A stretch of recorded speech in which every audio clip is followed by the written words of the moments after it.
Olá, no programa de hoje vamos falar sobre uma dieta que está na boca do povo, mas muita gente não sabe o que é. E você, sabe o que é uma dieta sem glúten? O que são os alimentos sem glúten e para quem eles são indicados?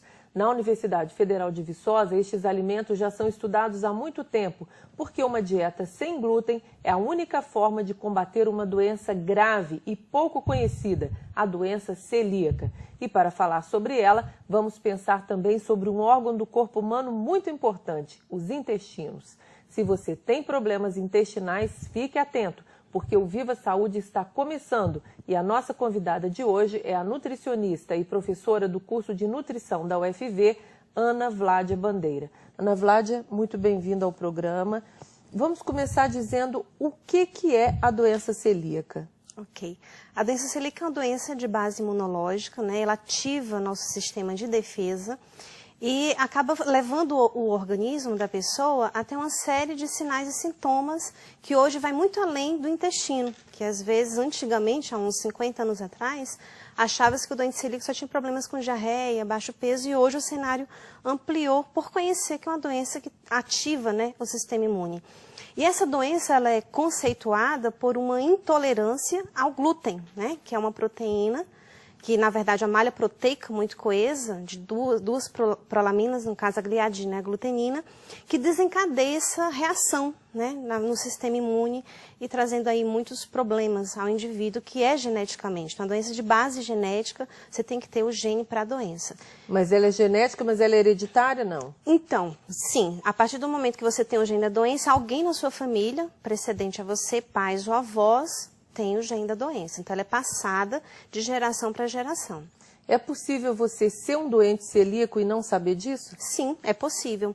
O fato de você ter o gene não significa que você já vai manifestar os sinais clínicos da doença.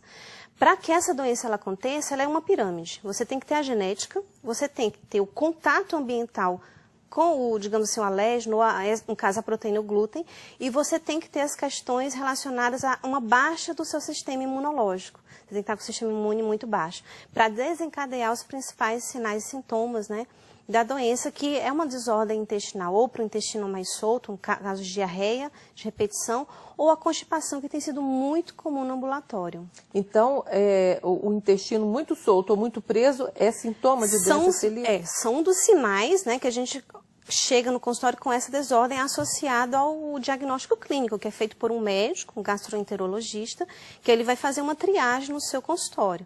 Então, a pessoa chega com queixas, né, relacionado normalmente a um diagnóstico por endoscopia, é feita uma biópsia, que é o padrão ouro, onde se vai avaliar as vilosidades, ou seja, as células intestinais desse indivíduo, que, para ficar mais simples de entender, é como os dedos das nossas mãos, que tem essa possibilidade de absorver os nutrientes.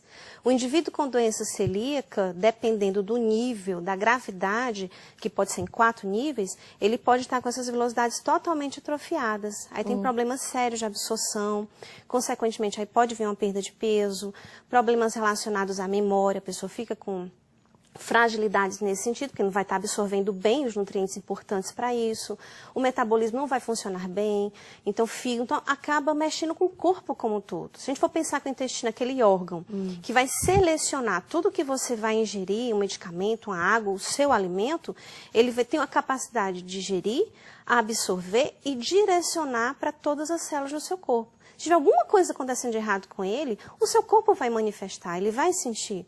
Então, os sinais que a gente observa no ambulatório, além desse diagnóstico que já vem com encaminhamento médico, a gente observa muitas outras questões relacionadas, como a pele, acne, né, feridas que dificultam a cicatrização, queda de cabelo, unhas quebradiças, problemas de sono. Então, são reflexos justamente que o seu organismo não está absorvendo aquilo que ele precisa. Então, esses sintomas todos, a unha, o cabelo, a pele ruim, pode ser um problema do intestino. Isso. Pode não? É um problema do intestino, porque acaba o quê? Levando a um problema de má absorção que vai refletir na questão nutricional e vai refletir na pele, no corpo, na memória, na questão do peso. Mas isso não é doença celíaca? Isso não é doença celíaca. Na doença celíaca, em particular, além das desordens relacionadas ao intestino, a diarreia, a constipação, a distensão abdominal, que também é algo muito característico, os problemas como de pele, muito comuns, como a dermatite hipertiforme, os problemas que estão relacionados à doença celíaca, a gente consegue justificar para a pessoa quando a gente explica um pouco o funcionamento desse intestino. Que é o que acontece no tratamento? Você retira o glúten, então você está tirando o agente agressor desse intestino, e essas células que eu estava explicando para você, se uma vez estavam no diagnóstico assim, quando você retira aquilo que está agredindo, elas voltam a se recuperar. Então o indivíduo vai ter uma vida normal, saudável, ele costuma com o tratamento, nossa, eu estou muito melhor do que antes com glúten, justamente porque ele anula aquele principal agente que prejudica o seu intestino, que estava trazendo tantos sinais ali de desconforto no seu cotidiano. Então é como se o doente celíaco fosse um alérgico a glúten, como se ele fosse um intolerante a isso? Ele não consegue digerir e, consequentemente, por ser uma proteína muito complexa, desencadeia sintomas como se fosse uma alergia a essa, que é uma proteína, né? Alguns indivíduos com alergia ao ovo, ao leite, manifestam sinais até relativamente muito parecidos, mas é uma intolerância que gera aí uma resposta imune decorrente, né, de sinais alérgicos também, além das desordens gastrointestinais. Os médicos conhecem bem essa doença? Porque hoje está na moda esse assunto, né? Dieta sem glúten.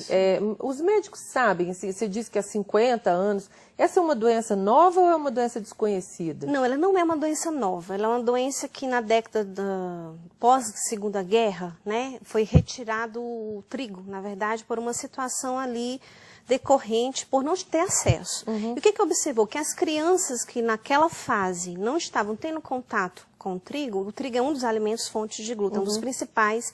Na verdade, tem a proteína que desencadeia os principais sintomas, mas não é o único, tá? Depois a gente fala mais dos alimentos. Observou-se que aquelas crianças que naquela fase não estavam tendo contato com glúten, os sintomas gastrointestinais, de diarreias, dores de barriga, né, a barriga bem distendida, sumiam. Como voltou a receber, pós-guerra, todos aqueles ajustes, os sintomas voltaram. Então, foi que começou a associar dieta e doença. E então, começou-se a conceituar melhor a doença celíaca nos últimos anos, que não é só uma intolerância, ou seja, não conseguir digerir essa proteína. Ela também desencadeia uma resposta imunológica, né, em todo o seu sistema de defesa. Então, as últimas publicações, hoje, ampliou-se esse olhar em relação ao glúten, inclusive nas doenças crônicas, que obviamente não é, né, assunto para a gente discutir hoje, que tem muitas outras relações com glúten. Mas com a doença celíaca, hoje a gente consegue entender melhor esse cenário. Hoje já sabemos que tem os testes genéticos para você confirmar, né, além da biópsia que anos atrás não tinham. Então a pessoa chegava com os sinais no ambulatório, poderia ser tudo, porque era comum a outras doenças. Hoje você já consegue fazer essa triagem. Chega com sintomas, faz os testes, né, sorológicos, você faz a biópsia e você consegue, pelo menos, dentro do que é possível hoje, dizer se a pessoa tem ou não tem a doença celíaca. Qual que é o sintoma mais claro, mais identificável? E quem tem? Desde criança se manifesta ou você pode, como você falou, ter a doença e ela não se manifestar por muito tempo? Como é uma doença de base genética, há uns anos atrás, 20, 30 anos, basicamente o diagnóstico era na infância. Então era o perfil daquela criança desnutrida, com o abdômen bastante abaulado, né, bem distendido, com baixo peso, com todas as consequências, né, de um déficit nutricional, mesmo sendo alimentada. Então começou a observar, então os pediatras, né, começavam a fazer o diagnóstico basicamente na clientela infantil. Mas hoje nós já conseguimos detectar um diagnóstico até relativamente tardio, pessoas que chegam no consultório do gastro, depois chegam para nós e fazem esse relato. Olha, esse sintoma eu sinto desde muitos anos, né? Então, o que a gente precisa, na verdade, o que nós nos perguntamos da área, né, como estudiosos, é aonde está, na verdade, o problema. É a falta, às vezes, de um acesso a uma leitura científica ou mesmo um olhar mais sensível a um sintoma que sempre se repete nos consultórios. Então, nós tentamos conversar com a pessoa mostrando que não é uma falha médica ou uma falha de nutricionista. As descobertas científicas que têm nos auxiliado a entender, que são mais recentes, o entendimento dela. Mas não é a doença de agora, já tem, mas o entendimento dela começou-se a ficar mais amplo, principalmente a questão do diagnóstico, né? Que aí os médicos, os gastroenterologistas têm avançado muito nessa questão da pesquisa, né? Do diagnóstico. É uma doença para um gastro, para ser tratada por um gastro com apoio de uma nutricionista. Porque o tratamento é dieta. Então, necessita desses dois profissionais em perfeita sintonia. O que é uma dieta sem glúten? É muito difícil fazer uma dieta dessa? Ela é indicada só para quem tem doença celíaca? Não somente, mas a princípio vamos falar basicamente da doença celíaca, porque a gente pode entrar em outros cenários que ainda, né, são um pouco controversos. Na doença celíaca, como tem essa questão genética, né, dessa proteína em particular, você precisa retirar. Então, você tira o agente agressor, né, do seu intestino, consequentemente vai responder o seu organismo. A retirada, né, dos alimentos fontes de glúten envolve alimentos fontes que tem o trigo é fonte de glúten.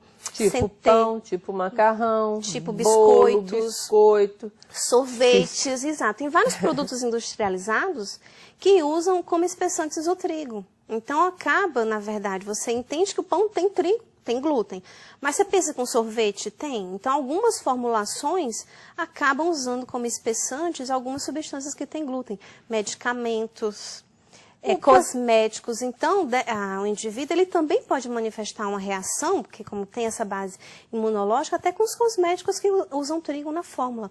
Além do trigo, centeio, cevada, o malte. Então, tem uma série de elementos aí no seu cotidiano que contém glúten. Então, não é fácil, é difícil. Para quem é leigo, é desesperador, né? Você pensar assim, como é que eu vou viver sem trigo? É possível viver? Se a gente for, eu gosto muito de ler história e respeitar muito a história conhecer. Sou brasileira, por que sou brasileira? Como foi que meu país nasceu? Se a gente for lembrar da nossa história, o trigo não era a base da nossa alimentação. Né? Nossa alimentação era os tubérculos, a mandioca. Mas a mandioca milho. também tem glúten. Não, mandioca não tem glúten. Milho também não. Então o trigo entrou no cenário brasileiro um pouco mais de 100 anos. Então não é algo tão antigo. E a outra coisa que a gente precisa entender também, por que a gente fala do trigo e não fala dos outros alimentos? É porque a prolamina do trigo ela é mais, digamos assim, mais agressiva. Né? Agressiva. E a demanda de produtos também é maior dele. O glúten, antigamente, né, o trigo mais, digamos assim, serracena, aquele mais original, ele tinha em torno de 2 a 3% de glúten. Hoje a indústria explora essa propriedade, né, de viscoelasticidade do glúten. Hoje você tem trigos com 14% de glúten. Então aumentou muito uma proteína aí que causa, de fato, ela tem uma dificuldade na sua digestão. Outro fator aí que a gente tem que levar em consideração, além dessa quantidade aumentada, é o processamento. Não sei se você sabia que os pães, antes de chegar à mesa, passavam por um processo de fermentação por mais de 10 horas, 12 horas, que era um tempo não suficiente, mas que diminuía um pouco essa toxicidade da proteína. Hoje não é mais do que 2 horas, aliás, não chega quase a 2 horas. Então, se a gente for ver o nosso contexto, ao longo dos anos, levou a um cenário de um aumento de consumo desses alimentos. Então, o problema é o glúten, eu posso dizer que o problema é um contexto. Que o glúten faz parte. Quantos % da população tem doença celíaca? Nós não temos dados, né, digamos assim, estatísticos do cenário brasileiro, né, nem municipal, porque a gente tem alguns problemas justamente nos protocolos clínicos de diagnóstico. Mas a gente tem dados locais aqui, né, do ambulatório de Viçosa, que responde um pouco ao cenário mundial, que é onde tem as principais pesquisas, né, que está em torno de 1 a 2% da população são portadoras da doença celíaca. Ana, nós vamos fazer um pequeno intervalo. Viva Saúde volta já falando sobre doença celíaca. É um instante só.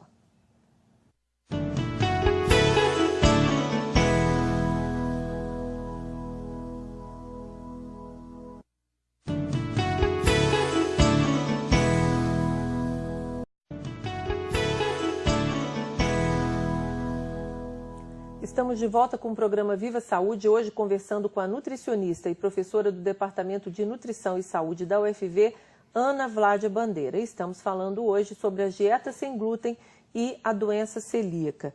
Nós falamos no primeiro bloco que o tratamento para a doença, porque não existe cura, né? O tratamento é uma dieta sem glúten, sem essas proteínas que estão presentes nesses alimentos, como o trigo, por exemplo, que é fundamental hoje na nossa alimentação. É possível ter uma alimentação saudável, boa, sem glúten? Eu digo no mundo real, assim. Porque a gente comer em casa é uma coisa, mas quem viaja, quem precisa comer na rua, quem comer em restaurante, essa coisa que a gente faz todo dia, comer no bandejão, não é? É possível você ter uma vida normal tendo uma doença dessa? Você falou exatamente os problemas que a gente detecta, né? Divisão, a gente tem um projeto, então a realidade dos nossos estudantes em relação ao restaurante, aos usuários dos restaurantes da cidade, essas dificuldades, assim. Em casa é uma coisa, fora de casa são muitas dificuldades.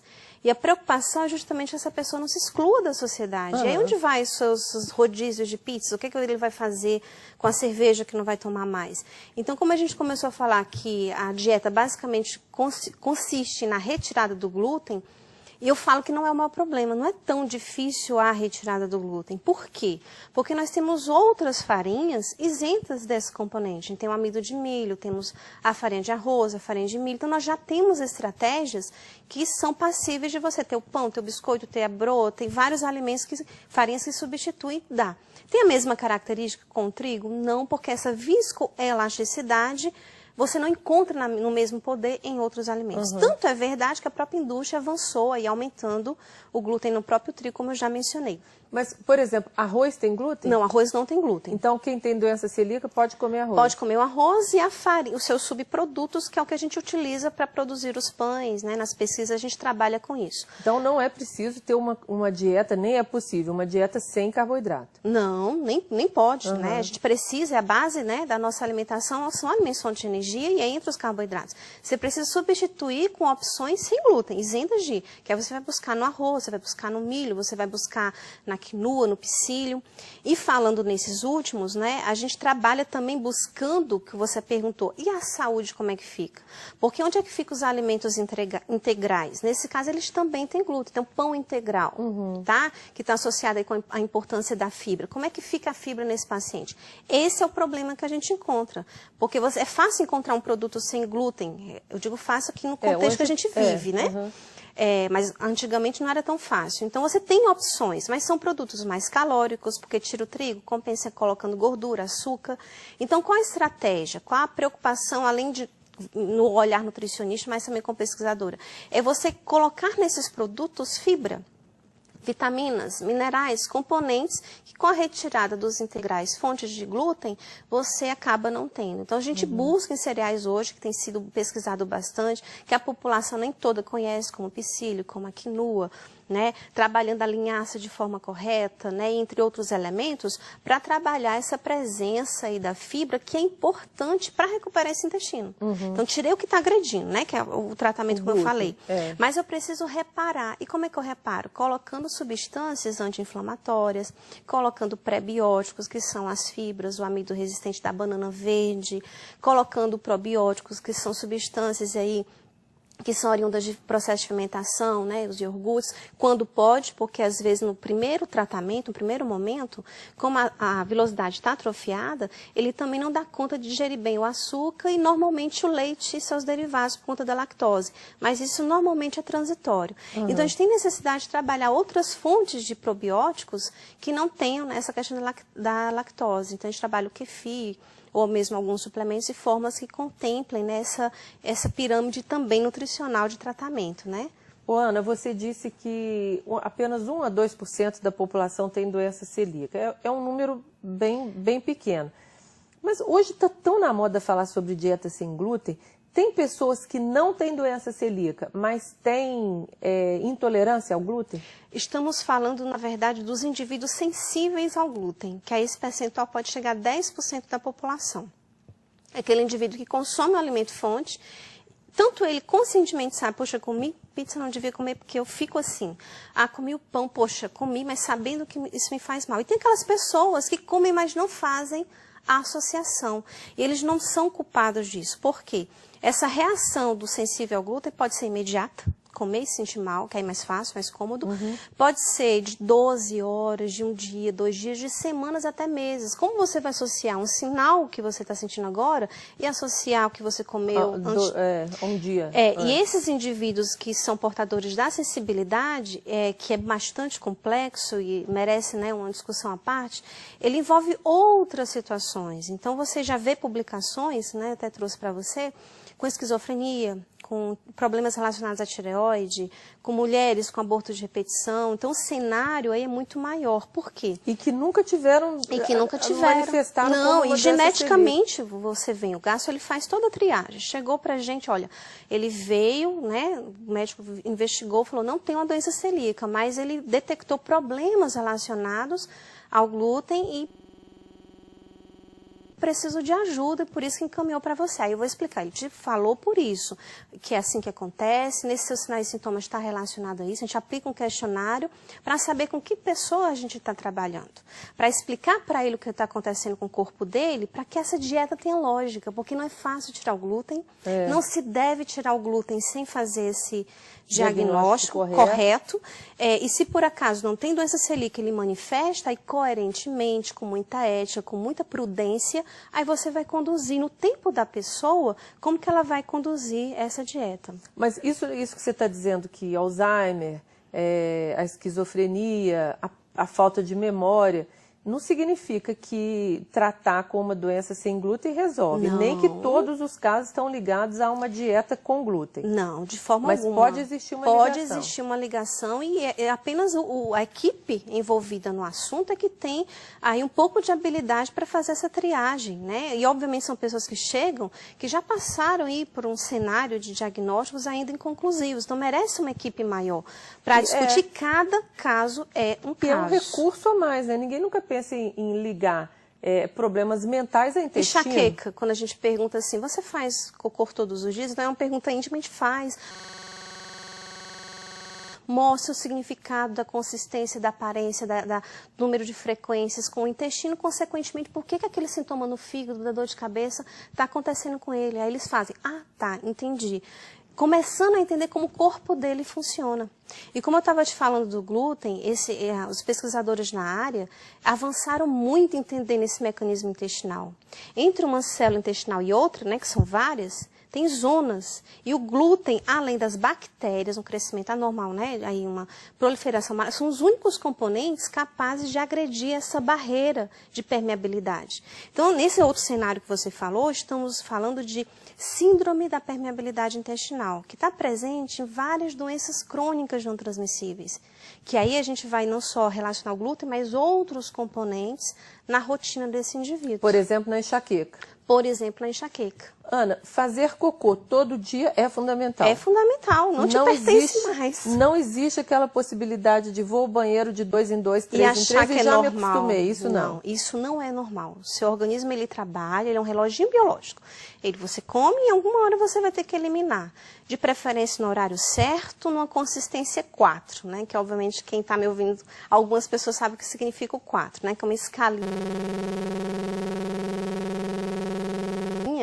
de aparência nem de muito fezes, mole, nem muito duro. Exato, que é o referencial deles. Quando você chegar no 4, você é uma pessoa feliz. Olha, estou eliminando no tempo certo. Ou seja, ir ao banheiro todo dia melhora o humor, a pele, a unha, Como a tem memória. uma paciente que fala para mim, ela chega assim bem irritada e fala, nossa, doutora, hoje eu sou outra pessoa. Pode cair o terremoto que for, eu não perco o meu equilíbrio, porque ela está bem. Aquele desconforto, a irritação que ela sentia, ela não sente mais. Por isso que se fala que uma pessoa é enfesada. Isso. Não é?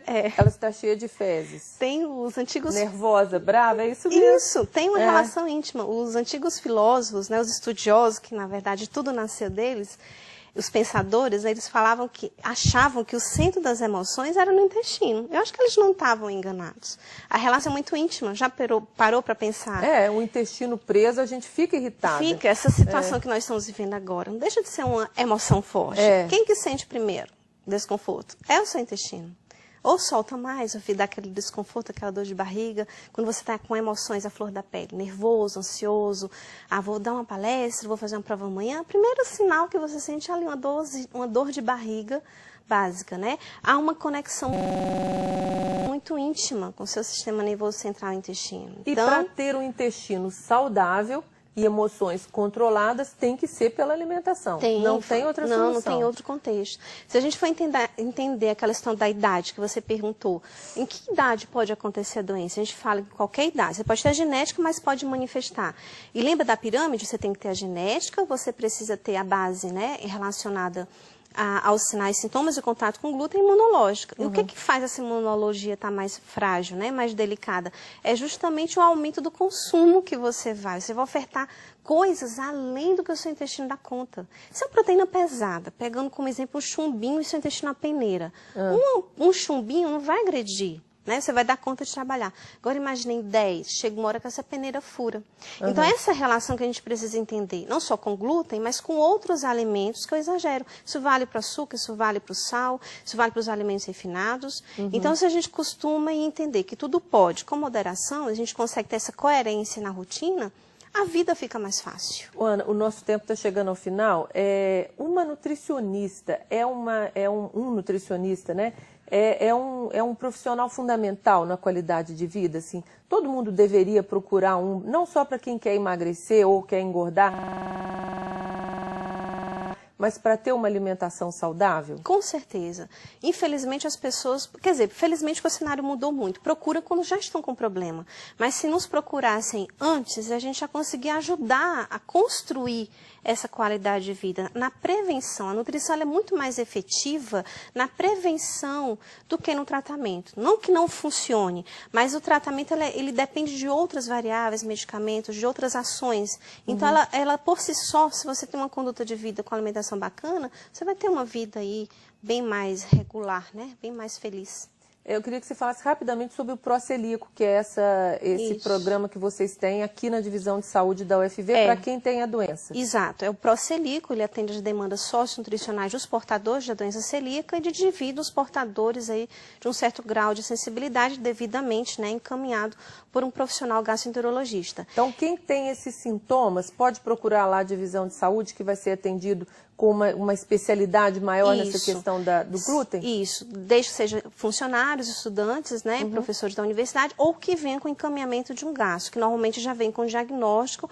Então o tratamento ele é individualizado, a construção da dieta, o indivíduo participando dessa construção, e o diferencial que são as oficinas que acontecem todos os meses, que não adianta só dar um papel, coma isso ou não coma aquilo. É necessário que a gente acolha, e a atenção não é ao indivíduo, é à família. Então a família também precisa entender o que é esse contexto, esses alimentos que vão entrar nessa casa, o cuidado que ele tem que ter, que o trigo não vai poder entrar em casa. Então é uma série de situações que nós vamos dar esse suporte ao indivíduo e à família. Ensinar a fazer também, né? Ensinar a fazer, que faz toda a diferença. Não é fácil, mas não é possível. Fácil, mas é possível. Ana, muitíssimo obrigada. Esse assunto rende muito. A gente vai voltar aqui uma hora para fazer um programa só sobre o intestino, que é um órgão que merece a nossa atenção. Com certeza. O programa de hoje está chegando ao final, agradecendo muito a presença da nutricionista e professora da UFV, Ana Vládia Bandeira. Se você quiser rever todos os programas que nós já exibimos até agora, vá ao YouTube e procure por TV Vicosa Viva Saúde. Assista, divulgue, comente e mande sugestões de tema para o nosso e-mail. Anote aí, vivasaude@ufv.br. Uma semana com muita paz, saúde para você, um grande abraço e até o próximo programa.